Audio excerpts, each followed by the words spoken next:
ግርማ መለኮቱን ለምንድነው በደብረ ታቦር ላይ ገለጸ? ቡሄ ማለት ምን ማለት ነው? በቡሄ ዕለት ለምን ጅራፍ ይጮሃል? ኤልያስንና ሙሴንስ ከነቢያት ለምን መረጠ የሚለውን አምላካችን ቅዱስ እግዚአብሔር እንደወደደና እንደፈቀደ እናያለን።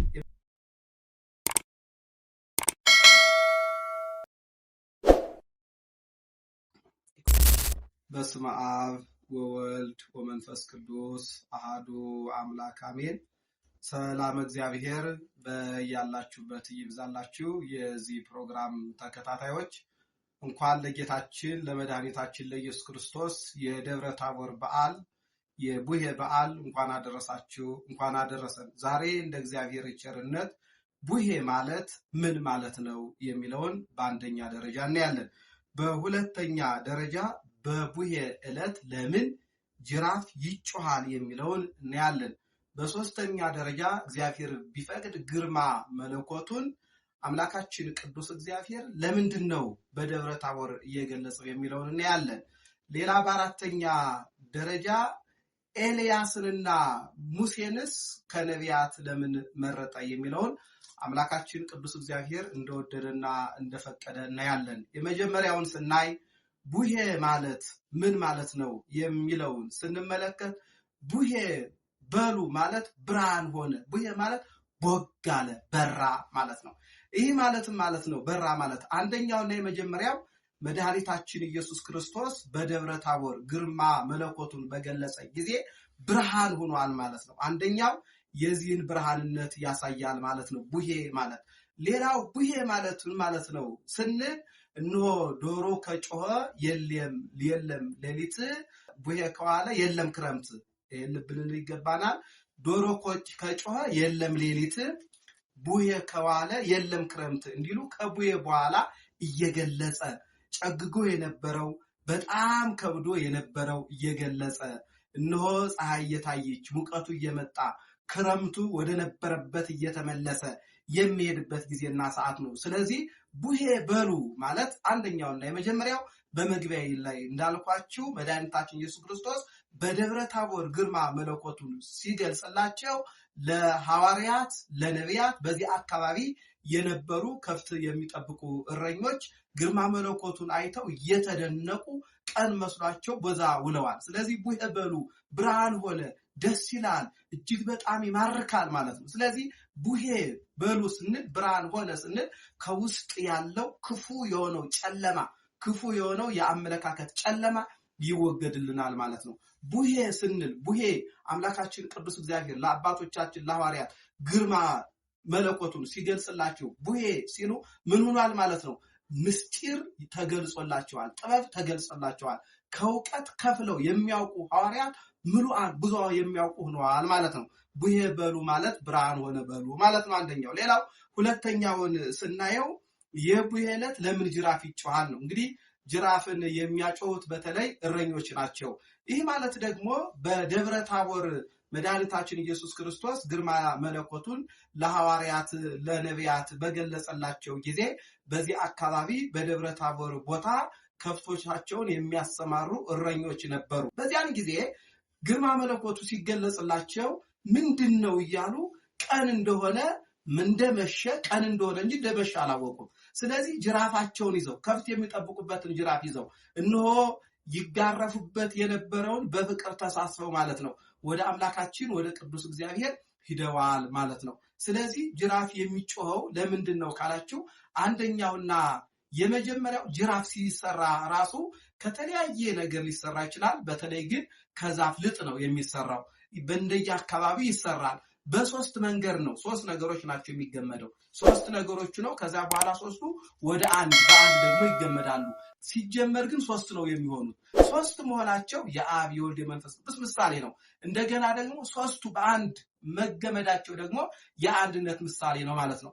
መጨረሻ ላይ እንድትጮህ የምትደረገው ደግሞ ለጊዜው እንዲጮህ ቢሆንም ነገር ግን የእግዚአብሔር ወልድ መንግስተ ሰማያት ቀርባለችና ንስሐ ግቡ እያለ አሰምቶ የተናገረው የድምጽ ምልክቱ ነው ማለት ነው። ስለዚህ የቡሄ ዕለት አባቶቻችን በተለይ የዕለት ዕለት ማለት ነው በተለይ በገጠሪቷ ኢትዮጵያ በሀገራችን ማለት ነው በአራቱም ማዕዘን ያሉ ምዕመናን የቡሄን ዕለት ጅራፍ ለማጮፍ እጅግ በጣም እረኞችም ትልቆችም በጉጉት ይጠብቁታል ማለት ነው። ሽማግሌዎች ይመራሉ፣ አባቶች ይመራሉ ከሰፈር ወጣ ብለው እንዲያጮሁ። ለምን ከተባለ የወለዱ አራሶች ሊኖሩ ስለሚችሉ እንዲሁም ደግሞ አረጋውያን ሊኖሩ ስለሚችሉ የታመሙ ሊኖሩ ስለሚችሉ እንዳይደነግጡ ወጣ ብለው እንዲያጮሁ ይደረጋል ማለት ነው። ስለዚህ የቡሄ ዕለት ጅራፍ የሚጮኸው እጅግ በጣም ምስጢር ያለው ማለት ነው።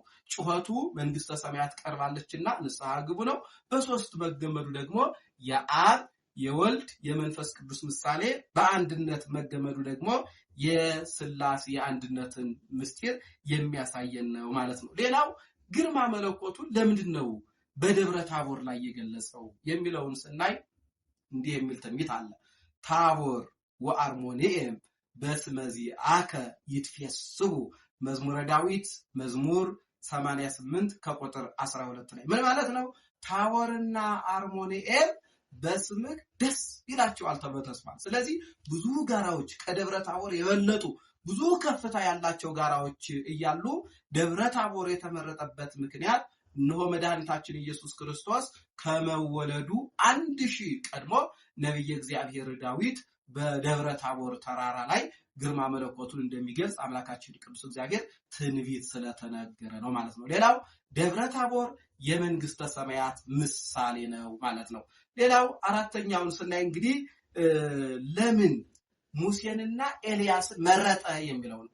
ሙሴ እንደሚታወቀው ሁሉ ጌታ ሆይ በዚህ በኦሪት ዘጸአት ምዕራፍ 33 ላይ እንዲህ ብሏል። ሙሴ እባክህ ጌታ ሆይ ፍትህን አሳየኝ መልክህን አሳየኝ አለው። ምክንያቱም ከ570 ጊዜ በላይ ከአምላኩ ከቅዱስ እግዚአብሔር ጋር የተነጋገረ ነው።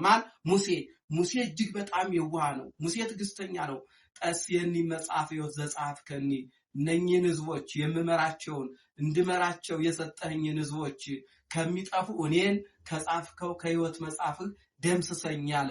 እጅግ በጣም ቅን የሆነ መሪ ነው ሙሴ ማለት ነው። ስለዚህ ሙሴ ያንተን ካላየው ባለሟልነቴ ምን ላይ ነው ብሎት ነበርና መድኃኒታችን ኢየሱስ ክርስቶስ አሁን ማየት አትችልም፣ እነሆ እኔን አይቶ የሚቆም የለም፣ ነገር ግን በኋላ ዘመን ታየኛለህ ስላለው መድኃኒታችን ኢየሱስ ክርስቶስ በኋላ ዘመን ማለት ከእናታችን ከቅድስት ድንግል ማርያም ከተወለደ በኋላ በደብረ ታቦር እንደሆነ እነሆ ቃል ገብቶለት ነበርና የተናገረውን የማያስቀር አምላካችን መድኃኒታችን ኢየሱስ ክርስቶስ የማያደርገውን ደግሞ የማይናገር ቃሉ ግን ምንም የፈለገ ቢሆን አይቀርምና ከመቃብር ጠራው ሙሴን ማለት ነው።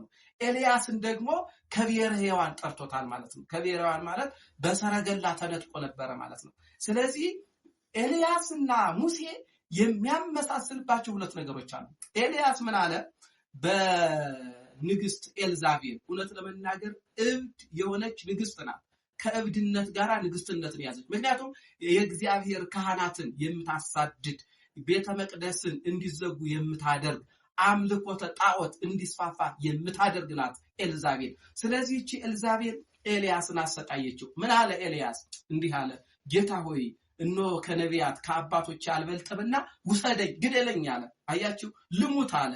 ሙሴም እንደዚሁ ብሏል፣ እኔ ልሙት አለ ህዝቦች ከሚጎዱ። ስለዚህ ሁለቱ ቀናኢ ስለሆኑ መልካሞች ስለሆኑ እንሙት ያሉ ስለሆኑ ደጎች ስለሆኑ መልካሞች ስለሆኑ አምላካቸው ቅዱስ እግዚአብሔር ደግሞ የገባላቸው ቃል ኪዳን ስላለ እነኚህን ሁለቱን መርጧቸዋል። ሌላው ኤልያስ 40 መዓልት 40 ሌሊት ጾሟል። ልብ በሉ 40 መዓልት 40 ሌሊት ጾሟል ኤልያስ። እንዲሁም ደግሞ ሙሴ በዘዳግም ምዕራፍ 9 ቁጥር 9 ላይ 40 መዓልት 40 ሌሊት ጾመዋል። ይሄን ሁሉ አንድነታቸው ያመሳስላቸዋልና ሁለቱን ጠርቷል ማለት ነው። ሌላው ሙሴ በሚገባ ሁኔታ ያገባ በጋብቻ የታሰረ ነው። ኤልያስ ድንግል ነው።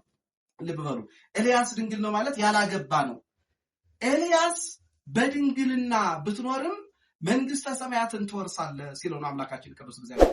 ሙሴም በጋብቻ የተወሰኑት ብትሆንም መንግስተ ሰማያት ይገባሃል ሲሉ። ስለዚህ በመጀመሪያ ላይ ደብረ ታቦር የመንግስተ ሰማያት ምሳሌ ስለሆነች በጋብቻም ተወስነው የኖሩ በድንግልናም ጸንተው የኖሩ የጋብቻን ስርዓት ያከበሩ የድንግልናን ስርዓት ያከበሩ መንግስተ ሰማያት ይገባሉ ሲል መድኃኒታችን ኢየሱስ ክርስቶስ ሁለቱንም በድንግልናና በጋብቻ የተወሰኑትን ጠርቷቸዋል ማለት ነው። ሌላው ከሐዋርያት ዮሐንስን፣ ከሐዋርያት ቅዱስ ጴጥሮስን፣ ያዕቆብን መረጠ።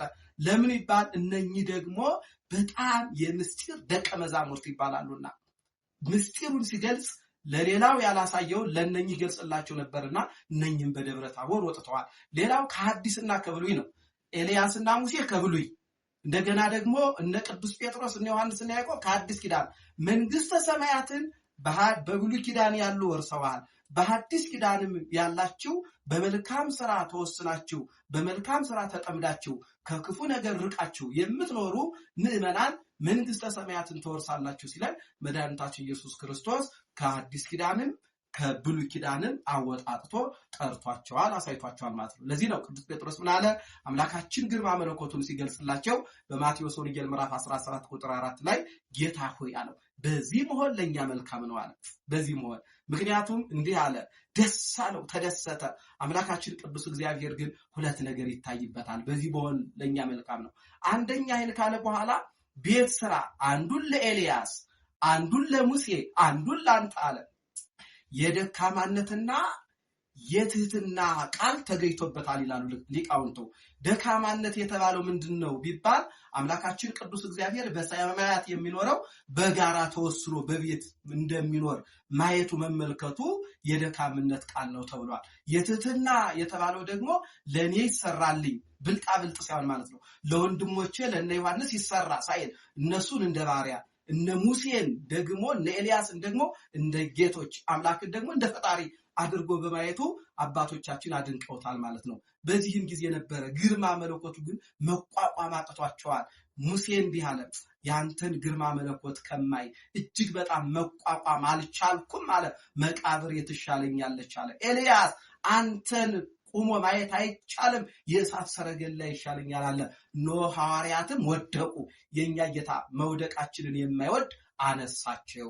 ስለዚህ ግርማ መለኮቱን በደብረ ታቦር የገለጸበት እጅግ በጣም የተደራረበ ምስጢር ያለው ነው። የእግዚአብሔር ቤተሰቦች ይህን በዓል በተለይ የአብነት ተማሪዎች የቆሎ ተማሪዎች እያልን የምንጠራቸው እስከ ኤጲስቆጶስነት እስከ ፕትርክና ቀሳውስት፣ ዲያቆናት፣ አገር መሪዎች የሚወጡበት ትምህርት ቤት በተለየ መልኩ ያከብሩታል። ለምን ከተባለ አምላክ ሆይ ጌታ ሆይ ለሐዋርያት ግርማ መለኮትን እንደገለጽ እባክህ ለኛም ምስጢሩን ጥበቡን ዕውቀቱን ግለጽልን እያሉ ሳይኖራቸው ለምነው የደብረ ታቦር በዓል ያከብሩታል ማለት ነው። ስለዚህ ይህ ደብረ ታቦር እጅግ በጣም የተደራረበ ምስጢር ያለው ነው። ነገር ግን ሃይማኖታዊ ምስጢሩ ደግሞ ከባህላዊ ጋራ ተያይዞ የሚከበር በዓል ነው። ሌላው የቡሄ ዕለት ሙልሙል ይሰራል። በጣም ሰፊ በዓል ነው። እውነት ለመናገር ሙልሙሉ ምስጢር አለው። ሙልሙሉ ለምንድን ነው የሚሰራው ካልን እጅግ በሚገርም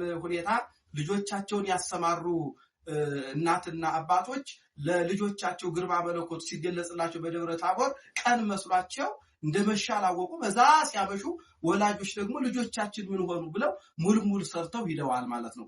ዛሬ ወደ ክርስትና እናትና ወደ ክርስትና አባት ሙልሙል ተሰርቶ የሚለው ሃይማኖታዊ ነው ማለት ነው። ሰላም እግዚአብሔር ከሁላችን ጋር ይሁን። ይቆየ